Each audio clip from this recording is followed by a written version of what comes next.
तुम्ही तुमच्या आयुष्यात एकदा तरी घोस्ट हंटर हा प्रकार ऐकलाच असेल। घोस्ट हंटर म्हणजे 4-5 जणांचा एक ग्रुप असतो आणि ते कसल्या तरी मशीन्स घेऊन रात्री अंधारात फिरत असतात। का तर भूत शोधायला। अशाच भूत आलेल्या लोकांपैकी एक होता गौरव तिवारी। असं सांगितलं जातं की त्याने तब्बल 5000 ठिकाणी अशा घोस्ट हंटिंगचे कारनामे केले होते। ते ZTV वरचे काही हॉरर शो होते ना, फिअर फाइल्स, नंतर सोनीवरचं ते भूत आया, MTV गर्ल्स नाईट आउट, हे त्यानेच तयार केले होते। त्याचं सगळं चांगलं चाललं होतं। 2016 साली त्याचं लग्न झालं, पण त्याच वर्षी त्याच्यासोबत असं काही घडलं ज्याची मिस्ट्री अजूनही सुटलेली नाही। त्याचा रहस्यमय पद्धतीने मृत्यू झाला, पण त्याने सुसाईड केलं होतं की खरंच त्याला भूतानेच मारलं होतं?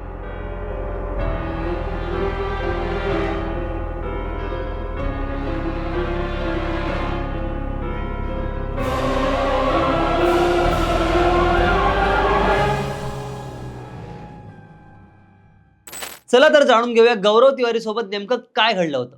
पण त्याच्या आधी गाजावाजाला सबस्क्राईब करायला विसरू नका आणि आमच्या इतर अपडेटसाठी बेल आयकॉनवर नक्की क्लिक करा। नमस्कार, तुम्ही पाहताय गाजावाजा।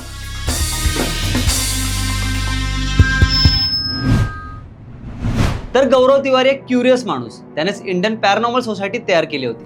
याच्या माध्यमातून निगेटिव्ह एनर्जी, ज्यांना आपण भूत म्हणतो, त्याचा शोध घेण्याची कामं चालतात। आता भूत पकडतात म्हणजे नेमकं काय करतात? तर एखादी फेमस झपाटलेली जागा असेल तर यांची टीम त्या ठिकाणी जाते। त्यांच्याकडे काही मशीन्स असतात, यामध्ये Geiger counter, electromagnetic field detector, infrared कॅमेरे आणि सेन्सिटिव्ह मायक्रोफोन वगैरे असतात आणि याच्या माध्यमातून ते भूत पकडतात। गौरव तिवारी पण अशीच कामं करायची। भारतात अशा अनेक जागा हॉन्टेड सांगितल्या जातात, त्या ठिकाणी तो गेला होता। त्याने दाखवलं सुद्धा होतं की भूतबीत जसं दाखवलं जातं तसं काहीच नसतं। तर त्यांना तुम्ही निगेटिव्ह एनर्जी म्हणजे नकारात्मक ऊर्जा म्हणू शकता। तुम्ही राजस्थानचं भानगड तर ऐकलंच असेल, त्या आशियातलं सर्वात झपाटलेलं ठिकाण म्हटलं जातं। पण हा भाई त्या भानगडमध्ये एकटाच रात्री राहिलाय।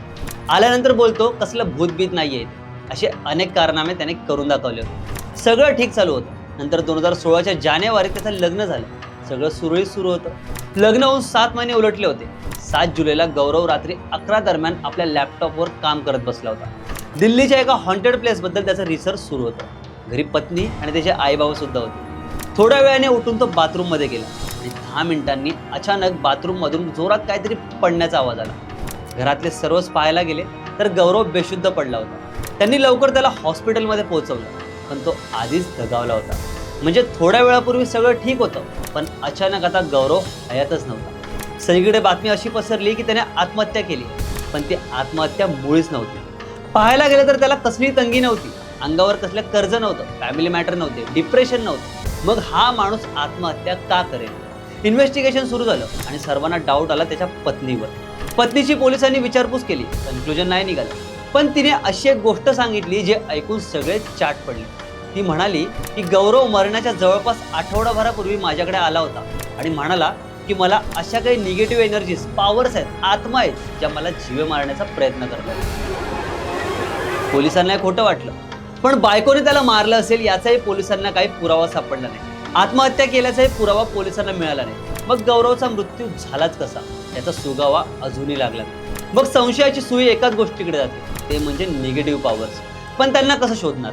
काही पॅरानॉर्मल इन्व्हेस्टिगेटर्सच्या मते कधी कधी आपण या एनर्जीच्या जगात जास्त वावरतो, तेव्हा या एनर्जी आपल्याकडे मोठ्या प्रमाणात अट्रॅक्ट होतात आणि यातल्या निगेटिव्ह एनर्जी आपल्यासाठी खूप हार्मफुल असतात आणि कदाचित गौरवचा मृत्यू यामुळे झाला असावा। पण कन्क्लुजन निघालं नाही तर आपण सुद्धा त्यावर काहीच बोलू शकत नाही।